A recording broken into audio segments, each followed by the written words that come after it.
Hey ladies, this is Mocha Mommy here bringing you another video. And listen, this whole Tariq Nasheed Clubhouse thing, I'm not on that platform, and thank goodness, because this is just a mess. Shout out to content creator Uppity Unicorn, who really used her own personal experience to bring some context and compassion to the situation.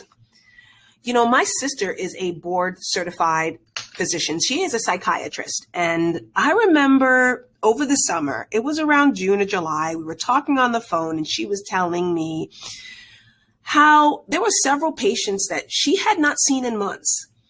Because of the pandemic, a lot of, I'm going to put this in air quotes, quote unquote, non-essential medical services were kind of put to the back burner.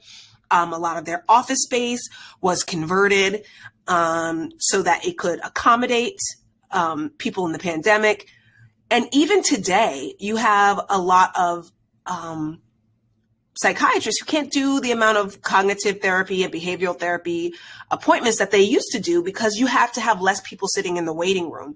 So if you are in a private practice, like my sister is, and you have 2 or 3 psychologists, psychiatrists, or physicians that are working with you, there's only so many people you can have in the waiting room and the triage area being screened. So that's less appointments per day. And then when I think about this situation, what if this guy was on unemployment because of what's been happening to the hospitality industry and he had to choose between food and medication? So I'd like to thank Uppity Unicorn. I'll leave a link to her video in the description box so that you guys can really see how sometimes mental illness can really impact people. And now the thing that really bothered me was the non-FBA bedwench insults. So while this mess was going on, in Lagos, Nigeria, a non-FBA bedwench was getting out of her bed, putting on her makeup, preparing for an interview. And that was Naomi Campbell and the No Filter. And she decided to bring us an interview with Iman, another non-FBA bedwench, right?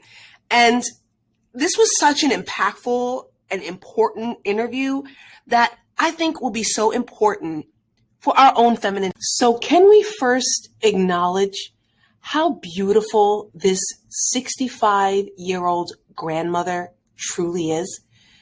This was a woman who was discovered while attending university in Nairobi. She was the daughter of a diplomat, spoke 5 languages, but when she came to the United States, people marketed her as the daughter of a goat herder. And in the fashion industry in the 1970s, there could only be one black model.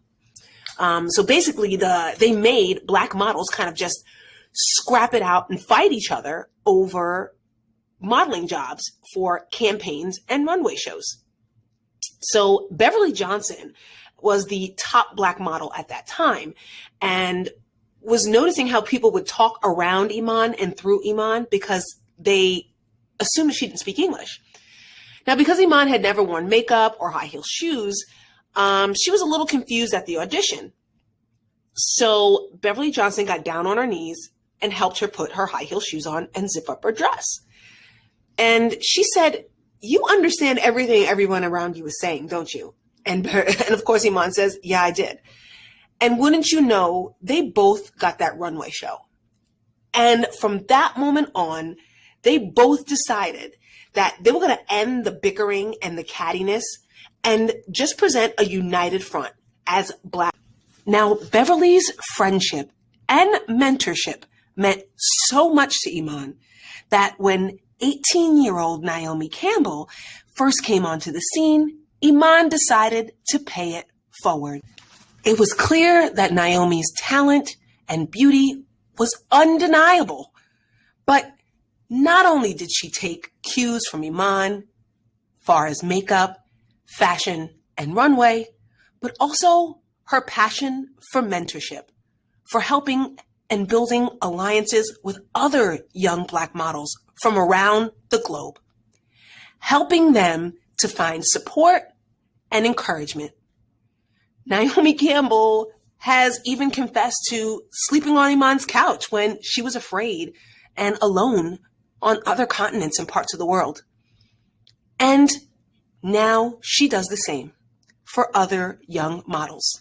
Now, around the 35-minute and 45-second mark, I want you guys to really pay close attention to what Iman credits as her legacy.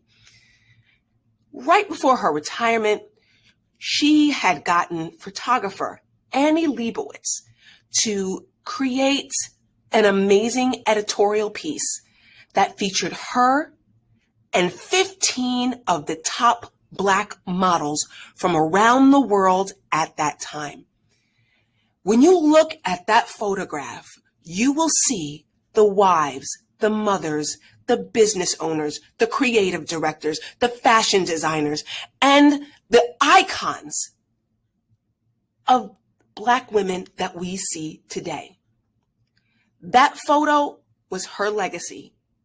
So you see that the alliance that she and Beverly Johnson had decided to form at that time created a generation of Black women in beauty. Once retiring, Iman didn't stop there. She went on to create her own line of breathable, photo-ready makeup. Of course, we still had fashion fair, but Iman let it be known that Black women have a space in the makeup industry.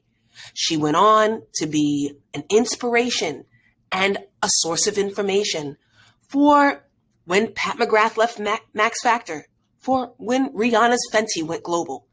Companies like Beauty Bakery, Lip Bar, Mented, and Range have all been inspired from the ideas and from the brainchild and from the needs of Iman to make photo-ready and breathable makeup for our skin tones.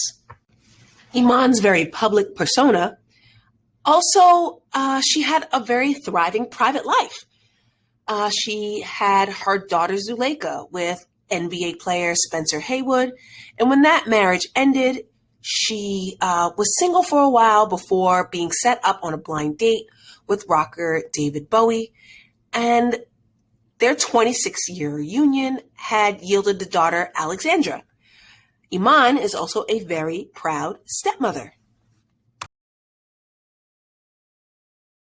Now, I'm always touting that you guys clean out your social media and all of the crap that's in your algorithm. And again, I'm going to encourage you guys to subscribe to Naomi Campbell's YouTube channel and really see what this icon has done to be a global ambassador for human rights and has used her platform as a way to help others. So to all of the women in the clubhouse who were subject to name calling, particularly being called a non-FBA bedwench, looking at this interview between Naomi Campbell and Iman, maybe you guys are in good company. This is Mocha Mommy, and I'll see you in the next video.